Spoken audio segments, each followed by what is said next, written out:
ಯುವಕರ ಮೇಲೆ ಪೊಲೀಸರು ಮಾರಣಾಂತಿಕ ಹಲ್ಲೆ ನಡೆಸಿರುವ ಆರೋಪ ಕೇಳಿಬರುತ್ತಿದೆ. ಫೆಬ್ರವರಿ 12ರ ಭಾನುವಾರ ರಾತ್ರಿ ಸುರಕ್ಷಾ ಹಾಗೂ ಜಗದೀಶ್ ಅನ್ನುವರು ಬಾಳೆಹೊನ್ನೂರು ಪಟ್ಟಣದ ಕಲಾರಂಗ ಕ್ರೀಡಾಂಗಣದಲ್ಲಿ ಕಾರ್ನಲ್ಲಿ ಕೂತು ಮದ್ಯಪಾನ ಮಾಡ್ತಾ ಇದ್ರು. ಈ ವೇಳೆ ಸ್ಥಳಕ್ಕೆ ಆಗಮಿಸಿದ ಬಾಳೆಹೊನ್ನೂರು ಪೊಲೀಸರು ಇಬ್ಬರನ್ನ ಕರೆದುಕೊಂಡು ಹೋಗಿ ಅಮಾನವೀಯವಾಗಿ ಥಳಿಸಿದ್ದಾರೆ ಅಂತ ಆರೋಪಿಸಲಾಗಿದೆ. ಪೊಲೀಸರಿಂದ ಹಲ್ಲೆಗೆ ಒಳಗಾದ ಜಗದೀಶ್ನ 2 ಕಣ್ಣುಗಳಿಗೆ ಹಾನಿಯಾಗಿದೆ. ಅದರಲ್ಲೂ ಬಲಗಣ್ಣು ದೃಷ್ಟಿ ಕಳೆದುಕೊಳ್ಳುವ ಸ್ಥಿತಿಯಲ್ಲಿದೆ ಎನ್ನಲಾಗ್ತಾ ಇದೆ. ಅಲ್ಲದೆ ಜಗದೀಶ್ ಜೊತೆಗಿದ್ದ ಸುರಕ್ಷಾ ಎಂಬಾತನ ನಡೆಯೋಕ್ಕೂ ಕೂಡ ಸಾಧ್ಯವಾಗದಷ್ಟು ಪೊಲೀಸರು ಥಳಿಸಿದ್ದಾರೆ ಅನ್ನುವ ಆರೋಪ ಕೇಳಿಬಂದಿದೆ. ಸದ್ಯ ಹಲ್ಲೆಗೆ ಒಳಗಾದ ಜಗದೀಶ್ ಹಾಗೂ ಸುರಕ್ಷಾ ಕೊಪ್ಪ ತಾಲೂಕು ಸರ್ಕಾರಿ ಆಸ್ಪತ್ರೆಯಲ್ಲಿ ಚಿಕಿತ್ಸೆ ಪಡೆದಿದ್ದಾರೆ. ಇಬ್ಬರನ್ನು ರಾತ್ರಿಯೆಲ್ಲ ನಿದ್ದೆ ಮಾಡಲು ಬಿಡದೆ ಪ್ರತಿ ಅರ್ಧ ಗಂಟೆಗೊಮ್ಮೆ ತಮ್ಮ ಮುಖಕ್ಕೆ ತಣ್ಣೀರು ಎರಚುತ್ತಾ 3rd ಡಿಗ್ರಿ ಟ್ರೀಟ್ಮೆಂಟ್ ಮಾಡಿದ್ದಾರೆ ಅನ್ನುವ ಆರೋಪ ಕೇಳಿಬಂದಿದೆ. ಅಲ್ಲದೆ ಅವಾಚ್ಯವಾಗಿ ನಿಂದಿಸಿದ್ದಲ್ಲದೆ ಇಬ್ಬರ ವಿರುದ್ಧ 7 ಕೇಸ್ಗಳನ್ನು ದಾಖಲಿಸಲಾಗುತ್ತೆ ಅಂತ ಬೆದರಿಸಿದ್ರು ಅನ್ನುವ ಆರೋಪ ಕೂಡ ಕೇಳಿಬಂದಿದೆ. ಬಾಳೆಹೊನ್ನೂರು ಠಾಣೆಯಲ್ಲಿ ಕರ್ತವ್ಯ ನಿರ್ವಹಿಸ್ತಾ ಇರೋ ಪೇದೆ ಗಿರೀಶ್ ವಿರುದ್ಧ ಹಲ್ಲೆಗೆ ಒಳಗಾದವರು ಆರೋಪಿಸಿದ್ದು, ಈ ಹಿಂದೆಯೂ ಬಂಧಿತರಿಗೆ ಕಿರುಕುಳ ನೀಡ್ತಾ ಇದ್ರು ಎನ್ನಲಾಗಿದೆ. ಈ ಬಗ್ಗೆ ಎಸ್ಪಿ ಅಣ್ಣಾಮಲೈ ಗಮನಕ್ಕೂ ತರಲಾಗಿದೆ.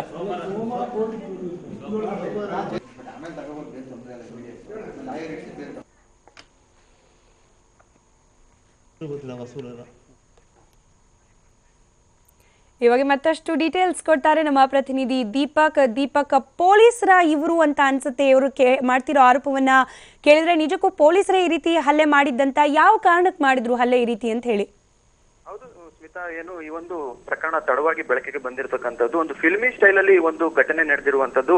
ಇಬ್ಬರು ಯುವಕರ ಮೇಲೆ ಪೊಲೀಸರು ಮಾರಣಾಂತಿಕ ಒಂದು ಹಲ್ಲೆಯನ್ನ ನಡೆಸಿರುವಂತಹ ಆರೋಪ ಕೇಳಿ ಬರ್ತಾ ಇದೆ. ಸುರಕ್ಷಾ ಹಾಗೂ ಜಗದೀಶ್ ಮೇಲೆ ಈ ಒಂದು ಹಲ್ಲೆಗೊಳಗಾಗಿರುವಂತವರು. ಇನ್ನು ಪೊಲೀಸರಿಂದ ಹಲ್ಲೆಗೆ ಒಳಪಟ್ಟಿರ್ತಕ್ಕಂಥ ಜಗದೀಶ್ ತನ್ನ 2 ಕಣ್ಣುಗಳಿಗೆ ಭಾರಿ ಪೆಟ್ಟಾಗಿರುವಂತದ್ದು, ಕಣ್ಣಿನ ಸುತ್ತಮುತ್ತ ಎಪ್ಪಕಟ್ಟಿದೆ. ಹಾಗೆ ಜಗದೀಶ್ನ ಬಲಭಾಗದ ಕಣ್ಣು ಕೂಡ ಏನು ನೋಡದೇ ಇರುವಂತಹ ಪರಿಸ್ಥಿತಿ ಇದೆ ಅನ್ನುವಂತ ಆರೋಪ ಈಗ ಪೊಲೀಸರ ಮೇಲೆ ಮಾಡ್ತಾ ಇರತಕ್ಕಂಥದ್ದು. ಇನ್ನು ಸುರಕ್ಷಾಗೂ ಕೂಡ ಸಾಕಷ್ಟು ಒಂದು ಒದೆ ಬಿದ್ದಿರುವಂತದ್ದು, ನಡೆದಾಗೂ ಕೂಡ ಆಗ್ತಾ ಇಲ್ಲ ಅಂತಹ ಸ್ಥಿತಿಯಲ್ಲಿ ಪೊಲೀಸರು ಮಾಡಿಟ್ಟಿದ್ದಾರೆ ಅನ್ನುವಂಥದ್ದು. ಸಾರ್ವಜನಿಕರು ಇನ್ನೊಂದು ಸಾಕಷ್ಟು ಏನು ಆಕ್ರೋಶವನ್ನ ಕೂಡ ವ್ಯಕ್ತಪಡಿಸಿರುವಂತದ್ದು. ಈ ಹಿಂದೆ ಏನು ಬಾಳೆಹೊನ್ನೂರು ಒಂದು ಪಿಸಿ ಆಗಿರುವಂತಹ ಗಿರೀಶ್ ವಿರುದ್ಧ ಸಂತೋಷ್ ಬಾಬು ಅಂತ ಹಳೆ ಎಸ್ ಪಿ ಇದ್ರು, ಅವ್ರ ಹತ್ರ ಕೂಡ ಕಂಪ್ಲೇಂಟ್ ಅನ್ನ ಮಾಡಿದ್ರು. ಅಂದ್ರು ಏನಂದ್ರೆ ಬರುವಂತವ್ರ ಮೇಲೆ ಬಹಳಷ್ಟು ಒಂದು ಅವಾಚ್ಯ ಶಬ್ದಗಳಿಂದ ನಿಂದಿಸ್ತಾರೆ, ಮತ್ತೆ ಏಕಾಏಕಿ ಹಲ್ಲೆಯನ್ನ ಮಾಡ್ತಾರೆ ಅನ್ನುವಂತಹ ಆರೋಪವನ್ನ ಮಾಡಿದ್ರು. ಆದ್ರೆ ಯಾವುದೇ ರೀತಿಯಾದ ಕ್ರಮವನ್ನ ತೆಗೆದುಕೊಂಡಿರ್ಲಿಲ್ಲ. ಸದ್ಯ ಈಗ ಅದೇ ಆರೋಪವನ್ನ ಮತ್ತೆ ಗಿರೀಶ್ ವಿರುದ್ಧ ಕೇಳಿ ಬಂದಿರತಕ್ಕಂಥದ್ದು. ಫೆಬ್ರವರಿ 12 ಏನು ಭಾನುವಾರ ಇಬ್ರು ಬಾಳೆಹೊನ್ನೂರು ಪಟ್ಟಣದಲ್ಲಿ ಏನು ಕಲಾರಂಗ ಕ್ರೀಡಾಂಗಣದಲ್ಲಿ ಏನು ಮದ್ಯಪಾನವನ್ನ ಮಾಡ್ತಾ ಇದ್ರು. ಈ ವೇಳೆಗೆ ಆಗಮಿಸಿದಂತಹ ಬಾಳೆಹೊನ್ನೂರು ಪೊಲೀಸರು ಇಬ್ಬರನ್ನ ಕರೆದುಕೊಂಡೋಗಿ ರಾತ್ರಿ ಒಂದು ಅಮಾನವೀಯವಾಗಿ ಥಳಿಸಿರುವಂತಹದ್ದು ಬೆಳಕಿಗೆ ಬಂದಿದೆ.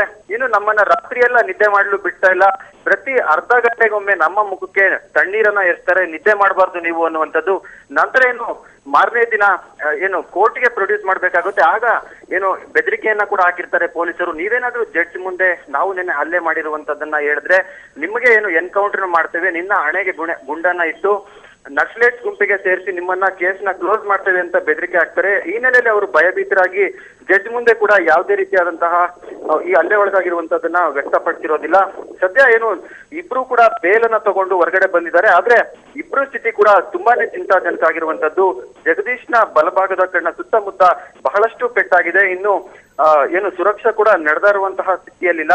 ಈ ಸಂಬಂಧ ಈಗ ಆಲ್ರೆಡಿ ಏನು ಚಿಕ್ಕಮಗಳೂರು SP ಕೆ ಅಣ್ಣಾಮಲೈ ಕೂಡ ಅವರಿಗೆ ದೂರನ್ನ ನೀಡಿದ್ದಾರೆ. ಮುಂದಿನ ದಿನಗಳಲ್ಲಿ ಇದಕ್ಕೂ ಪೊಲೀಸರ ಮೇಲೆ ಬಹಳಷ್ಟು ನಂಬಿಕೆ ಇತ್ತು. ಏನು SP ಅಣ್ಣಾಮಲೈ ಅವರು ಕೈ ಕೆಳಗಡೆ ಕೆಲಸ ಮಾಡ್ತಾ ಇದ್ದಾರೆ ಅಂತ ನಿಷ್ಠಾವಂತ ಅಧಿಕಾರಿ ಕೈಗಳ ಕೆಲಸ ಮಾಡ್ತಾ ಇರುವಂತದ್ದು. ಇಂತಹ ಒಂದು ಏನು ಹಲ್ಲೆಯನ್ನ ಮಾಡಿರುವಂತದ್ದು ಬಹಳಷ್ಟು ಸಾರ್ವಜನಿಕರ ವಲಯದಲ್ಲಿ ಖಂಡನೀಯವಾಗಿ ವ್ಯಕ್ತವಾಗ್ತಾ ಇರ್ತಕ್ಕಂಥದ್ದು. ಮುಂದಿನಗಳಲ್ಲಿ ಪೊಲೀಸರು ಯಾವ ರೀತಿ ಕ್ರಮ ತಗೋತಾರೆ, SP ನಿಜಕ್ಕೂ ಕ್ರಮ ತಗೋತಾರೆ ಅನ್ನೋದನ್ನ ಕಾದು ನೋಡ್ಬೇಕಾಗಿದೆ ಸ್ಮಿತಾ. ದೀಪಕ್, ಏಕಾಏಕಿ ಪೊಲೀಸರು ಈ ರೀತಿ ಹಲ್ಲೆ ಯಾಕೆ ಆದ್ರೂ ಪರ್ಟಿಕ್ಯುಲರ್ ಅಲ್ಲಿ ಇವರಿಬ್ಬರ ಮೇಲೇನೆ ಯಾಕೆ ಮಾಡಿದ್ರು ಅನ್ನೋದ್ರ ಬಗ್ಗೆ ಏನಾದ್ರು ಡೀಟೇಲ್ಸ್ ಲಭ್ಯವಾಗ್ತಿದ್ಯಾ?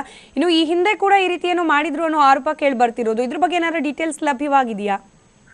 ಸ್ಮಿತಾ, ಇನ್ನು ಹಲ್ಲೆಗೆ ಒಳಪಟ್ಟಿರುವಂತವ್ರು ಹೇಳುವಂತ ಪ್ರಕಾರ ಜಗದೀಶ್ ಅನ್ನೋರು ದಿನಸಿ ಅಂಗಡಿಯನ್ನ ನಡೆಸ್ತಾ ಇರ್ತಾರೆ. ಈ ವೇಳೆ ಪೊಲೀಸರು ಕೆಲ ದಿನಗಳ ಹಿಂದೆ ಆಗಮಿಸಿ ಅಂಗಡಿಯಲ್ಲಿ ಏನು ಅಮೌಂಟ್ಗೆ ಡಿಮ್ಯಾಂಡ್ ಅನ್ನ ಮಾಡಿರ್ತಾರಂತೆ. ಮತ್ತೆ ನೀವೊಂದು ಕೆಲವೊಂದು ಪ್ರಕರಣಗಳಲ್ಲಿ ಭಾಗಿಯಾಗಿದ್ದೀರಾ ಅಂತ ಸುಮ್ಮನೆ ಇಲ್ಲ ಸಲ್ಲದಂತ ಒಂದು ಆರೋಪವನ್ನ ಮಾಡ್ತಾ ಇದ್ರು.